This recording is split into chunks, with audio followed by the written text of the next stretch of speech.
नमस्कार, मैं लेख शेखर शर्मा आपको कोर्डेटा के बारे में पढ़ा रहा हूँ। कोर्डेटा मतलब होता है कशेरुकी प्राणी। देखिए हम क्या पढ़ रहे थे, इससे पहले वाली क्लास में हमने एक टॉपिक स्टार्ट किया था, उभयचरों में पैतृक रक्षण, पेरेंटल केयर इन एम्फीबियन अपन ने स्टार्ट किया था। एम्फीबिया भी लिख सकते हैं और एम्फीबियन भी लिख सकते हैं। ठीक है, इधर आप देखिए ध्यानपूर्वक, पेरेंटल केयर इन एम्फीबिया, उभयचरों में पैतृक रक्षण वाला टॉपिक हमने स्टार्ट कर दिया था। देखो जो ज़्यादातर स्पीसीज होती है वो क्या करती है, जो भी अपने एग है या अपने लार्वा है या अपने बेबी है उसकी प्रोटेक्शन करने का प्रयास करती है ताकि वो सुरक्षित रह सके और आगे जीवित बने रहें और उनका एक अच्छा फ्यूचर हो सके। ठीक है, लेकिन कुछ स्पीसीज ऐसी भी होती है जो केवल अंडे पानी में दे देती है और देकर फिर उसे छोड़कर वहां से चले जाते हैं। अब वो जाने और उसकी किस्मत जाने।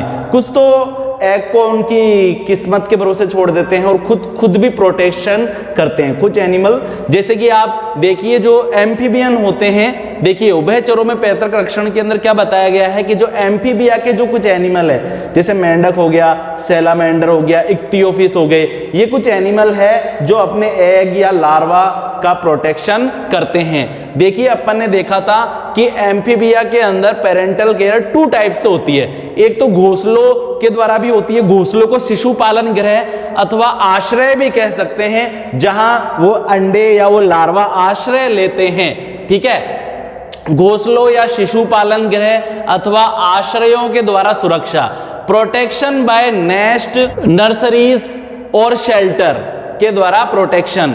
आज अपन क्या पढ़ेंगे, आज अपन पढ़ेंगे डायरेक्ट नर्सिंग बाय पेरेंट्स, माता या पिता द्वारा प्रत्यक्ष जो रक्षण है वो किस प्रकार से होता है। ध्यानपूर्वक देखिए, इजी टॉपिक है, बस आपको थोड़े बहुत नाम याद करने पड़ेंगे कौन कौन से एनिमल है। देखिए आप ध्यानपूर्वक, कुछ एम्फीबियन एग के चारों ओर कोइल बनाकर इसकी सिक्योरिटी करते हैं। कुछ एम्फीबियन ऐसे हैं कुछ एम्फीबियन ऐसे हैं जो अंडों के चारों तरफ एक कुंडली बनाकर इन अंडों की क्या करते हैं, सुरक्षा करते हैं। यह एग स्टिक रहते हैं। सबसे पहले तो क्या करते हैं, जो इनके एग होते हैं ना वो चिपके रहते हैं गुच्छे के रूप में, एक क्लस्टर के रूप में, और उस अंडों के गुच्छे के चारों तरफ या उस एग्स के क्लस्टर के चारों तरफ जो कुछ एम्फीबियन एनिमल है वो कोइल बनाकर बैठे रहते हैं और उनकी प्रोटेक्शन करते रहते हैं। जैसे कि आप देखिए इस इक्तियोफिस के अंदर, ये इक्तियोफिस क्या है, ये कोई सांप नहीं है बल्कि ये एम्फीबिया का ही एक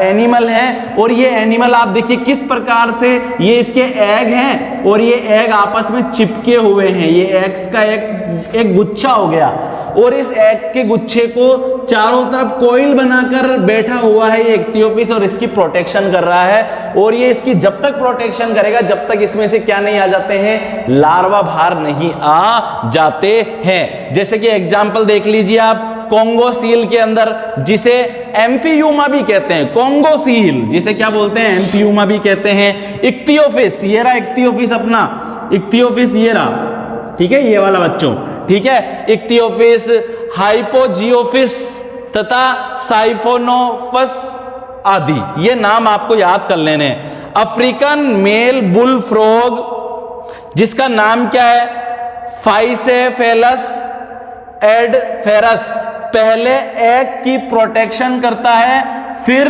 इनसे निकले एग्स। सबसे पहले क्या बोल रहा है, देखो क्या बोल रहा है, जो ये अफ्रीकन मेल बुल फ्रॉग है, जो ये अफ्रीका में पाया जाने वाला जो ये नर बुल फ्रॉग है या जो बुल मेंढक है, जिसका क्या नाम है, इसका वैज्ञानिक नाम है इसका फाइसिफेलस एडस्फेरस, फाइसिफेलस एडस्फेरस। पहले क्या करता है, एग की प्रोटेक्शन करता है। सबसे पहले तो अंडों की प्रोटेक्शन करता है, ठीक है, फिर अंडों में से क्या निकल जाते हैं, कुछ समय पश्चात लार्वा निकल जाते हैं, और तो और वो लार्वा की प्रोटेक्शन करता है, एग की प्रोटेक्शन करता है, फिर इनसे निकले, किसकी प्रोटेक्शन करता है, फिर इनसे निकले हुए लार्वा की फिर इनसे निकले लार्वा की भी क्या करता है बच्चों, वो प्रोटेक्शन करता है। पूरी लाइन लिख लेना, बड़े बच्चे हैं आप, इनसे निकले लार्वा की भी प्रोटेक्शन करता है। ठीक है, लेप्टोडेक्टाइलस जो जीनस के जो अमेरिकन फ्रॉग है, लेप्टोडेक्टाइलस जो वंश है, लेप्टोडेक्टाइलस जो जीनस है, मतलब कि जो इस वंश के जो अमेरिका में पाए जाने वाले जो फ्रॉग है, वो मेंढक है, ठीक है, उनके अंदर क्या होता है, उनके अंदर जो लार्वा होते हैं ना, वो अपनी मदर के साथ ही क्या करते रहते हैं, रिजर्वियर में घूमते रहते हैं, जलाशय के अंदर घूमते रहते हैं। जो ये लेप्टोडेक्टाइलस जीनस के जो अमेरिका में पाए जाने वाले जो मेंढक है ना, उनके लार्वा क्या करते हैं, अपनी मम्मी का साथ नहीं छोड़ते हैं और अपनी मम्मी के साथ में क्या होते रहते हैं, जलाशय के अंदर घूमते रहते हैं कि मम्मी हम तो आपके साथ ही घूमेंगे, हमें डर लगता है अकेले घूमने के अंदर, ठीक है। और देखिए आप, एक अदर स्पीसीज और होती है जिसका नाम क्या है, डोंड्रोबेटस पमिलियो, ठीक है, नाम देख लीजिए, थोड़ा अजीब है नाम लेकिन याद हो जाएगा एक दो बार बोलोगे तो। एक दूसरी स्पीसीज या एक अदर स्पीसीज डोंड्रोबेट्स पमिलियो अपने टेडपोल को रिजर्वियर में छोड़ती है, अपने टेडपोल को किस में छोड़ देती है, रिजर्वियर मतलब जलाशय में छोड़ती है, फिर अनफर्टिलाइज्ड एग को भी उसी जलाशय में छोड़ देती है, जिसका लार्वा क्या कर लेते हैं, डिवोरिंग कर देता है। मतलब ये एक अदर ही स्पीसीज है बच्चों, जिसका क्या नाम है, डोंड्रोबेट्स पुमिलियो, क्या नाम है, डोंड्रोबेट्स पुमिलियो। और ये क्या कर लेती है, मतलब अपने लार्वा को जलाशय में छोड़ देती है कि जाओ बच्चों इस जलाशय के अंदर, फिर उनके खाने के लिए अनफर्टिलाइज्ड भी उसी जलाशय में छोड़ देती है, और जो वो लार्वा होते हैं वो अनफर्टिलाइज्ड जो एग है उनकी फीडिंग कर लेते हैं, उनकी डिवोरिंग कर लेते हैं, मतलब उनका भक्षण कर लेते हैं, मतलब उनको खा लेते हैं। और देखिए आप, फाइलोबैट्स तथा डेंड्रोबैट्स फ्रॉग के लार्वा अपने सकर लिप्स द्वारा अपने पेरेंट की पीठ से चिपके रहते हैं। बच्चों ये कौन सा मेंढक है, ये देखो मैं आपको ऐसे निशान बना के समझा देता हूं कि ये वाला मेंढक है, ये वाला जिसमें मैंने अंडरलाइन की है ना, फाइलोबैट्स नाम का फ्रॉग है ये। और फाइलोबैट्स फ्रॉग के अंदर या जो डेंड्रोबैट्स जो फ्रॉग है, उनमें लार्वा के पास है ना चूसण करने वाले होठ पाए जाते हैं, चूसण करने वाले होठ पाए जाते हैं, जिससे चिपक सकते हैं, किसी के भी सकर लिप्स पाए जाते हैं, जिसके द्वारा क्या करते हैं, वो अपने पेरेंट्स अपनी जनक के पीठ से चिपके रहते हैं। देखो ये मेंढक है और इस मेंढक की पीठ से इसके कौन चिपके हुए हैं, इसके लार्वा चिपके हुए हैं। किसके द्वारा चिपके हुए हैं, सकर लिप्स के द्वारा, ठीक है। डायरेक्ट नर्सिंग की सम मेथड्स, अब क्या बताया गया है कि एम्फीबिया के अंदर डायरेक्ट नर्सिंग की कुछ विधियां हैं, जिसके बारे में हम एक एक करके पढ़ेंगे। अधेशन विद बॉडी, देह से आसंजन। इधर आप देखिए, डेस्मोग्नेथस फस्कस में जो फीमेल्स होती है ना, फीमेल्स से क्या होती है, जो एग्स की जो लड़ है, जो एग्स की जो स्ट्रैंड्स है, मतलब जो अंडों की जो लड़ियां हैं माला के समान, ठीक है, वो नेक से चिपकी रहती है, कोइल शेप में क्या होती है, नेक से चिपकी रहती है, ठीक है। देखो बच्चों ये एक आपको छिपकली जैसी दिखाई दे रही होगी, लेकिन ये छिपकली नहीं है, लिजर्ड नहीं है, बल्कि ये एम्फीबिया का एक एनिमल है। क्या नाम है इसका, डेस्मोग्नेथस फस्कस। क्या नाम है इसका, डेस्मोग्नेथस फस्कस। और डेस्मोग्नेथस फस्कस के अंदर क्या होता है, जो नेक होती है, जो गला होता है, उसके चारों तरफ अंडों की लड़ियां कोइल के रूप में, कुंडली के रूप में चिपकी रहती है। रेकोफोरस रेटिकुलरिस अपने एग को एब्डोमेन से स्टिक कर लेता है। ये एक और है बच्चों, एक एनिमल और है, रेकोफोरस रेटिकुलरिस। ये अपने अंडों को अपने एब्डोमेन से, मतलब अपने पेट से चिपकाकर सुरक्षित रखता है। जहां भी ये मेंढक जाता है, ये इसके पेट से चिपके हुए अंडों को भी ले जाता है। दूसरी मेथड क्या है बच्चों, डायरेक्ट नर्सिंग की एम्फीबियन के अंदर दूसरी मेथड है डेवलपमेंट इन मार्सुपियन। डेवलपमेंट इन मार्सुपियन, जैसे कंगारू के अंदर मार्सुपियन थैली नहीं पाई जाती है, वैसे ही कुछ एम्फीबियन के अंदर भी क्या पाई जाती है, शिशुधानियां पाई जाती है। और शिशुधानियों के अंदर वो क्या करते हैं, अपने एग या लार्वा का क्या करते हैं, डेवलपमेंट करते हैं। देखिए कुछ फ्रॉग एंड टोड्स जैसे कि गैस्ट्रोथिका, ठीक है, हाइला गोएलिडी, ठीक है, नोटोट्रेका, अपने एग्स को मार्सुपियन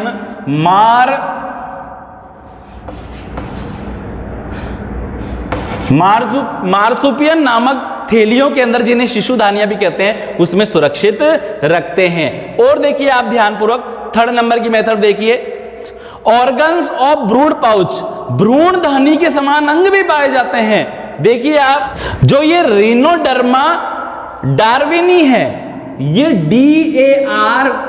देखो बच्चों, नाम आप पहली बार सुन रहे होंगे इसलिए अजीब लगेगा, लेकिन आप एक दो बार बोलोगे तो आपको आराम से याद हो जाएंगे। तो आप देखिए, जो ये राइनोडर्मा डार्विनी है, राइनोडर्मा डार्विनी है, उसके क्या होता है, जो ये राइनोडर्मा डार्विनी नामक जो साउथर्न अमेरिकन जो फ्रॉग है, ठीक है, दक्षिणी अमेरिका में पाया जाने वाला जो ये मेंढक है, इसमें जो वोकल सैक होते हैं, जो वोकल सैक होते हैं मतलब जो वाक कोश पाए जा रहे हैं, जो ध्वनि निकालने का काम कर रहे हैं, उसका उपयोग जनन काल में ब्रूड पाउच के रूप में किया जाता है, भ्रूण धानियों के रूप में किया जाता है। इस वोकल सैक से बने हुए भ्रूण पाउच में या भ्रूण धानी के अंदर 10 से 15 फर्टिलाइज्ड एग का डेवलपमेंट कंप्लीट होने तक रखे जाते हैं। मतलब कि ये मेंढक तो होते चालाक है, ये मेंढक क्या कर रहा है, या ये एम्फीबियन क्या कर रहा है, जो ये राइनोडर्मा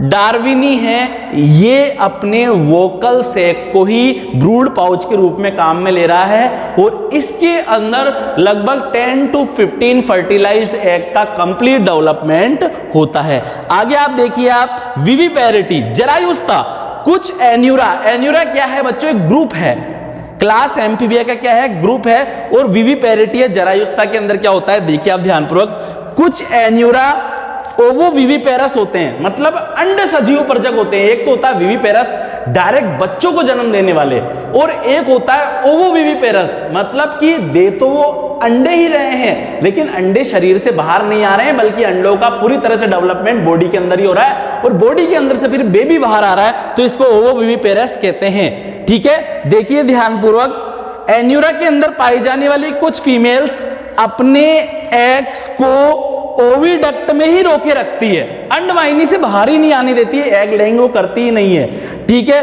कुछ समय पश्चात एग का डेवलपमेंट होता रहता है और उसमें से जो जीवित बेबी है, जो लिविंग बेबी है, जो जीवित शिशु है, वो डायरेक्ट क्या जाता है, बॉडी के बाहर आ जाता है। तो आई होप जो आज अपन ने पेरेंटल केयर इन एम्फीबिया के बारे में पढ़ाया है वो आपको समझ में आ गया होगा। आज अपन ने क्या पढ़ा, डायरेक्ट नर्सिंग बाय पेरेंट्स के बारे में पढ़ा है। डायरेक्ट नर्सिंग हो रही है, तो फिर इसको देखो, डायरेक्ट ही बोल रहा है मुझे किसी पे भरोसा नहीं है, मैं अपने अंडों का खुद प्रोटेक्शन करूंगा। इसको देखो, जो ये मेंढक है, क्या नाम है इसका, फाइलोबैट्स, ये बोल रहा है मुझे किसी पे भरोसा नहीं है, मेरे लार्वा तो मेरी पीठ पे चिपक जाते हैं। ठीक है, इसको देखिए, देखो इसको, डेस्मोगिनेथस फस्कस नामक जो ये छिपकली जैसी जो एम्फीबियन है, इसको देखिए आप, नेक से अपने अंडों को चिपका लिया। आ रही है बात आपको समझ में? कुछ के अंदर किसका फॉर्मेशन हो गया था, ब्रूड पाउच का फॉर्मेशन हो गया था, कुछ में कंगारू की तरह मार्जुपियन थैली बन गई एग और लार्वा की प्रोटेक्शन के लिए, कुछ के अंदर विविपेरिटी पाई जा रही है, मतलब कि अंडों को बाहर दे ही नहीं रहे हैं, अपनी अंडवाहिनी में ही रोक के रखते हैं और अंडवाहिनी में ही अंडों का परिवर्धन हो जाता है, डेवलपमेंट हो जाता है और फिर अंडों से क्या निकल जाते हैं बच्चों, बेबीज निकल जाते हैं जिसको जन्म दे दिया जाता है। तो आप सभी वीडियो को एक दो बार अच्छे से देखिए, नोट्स बनाइए और सभी अपना ख्याल रखिए।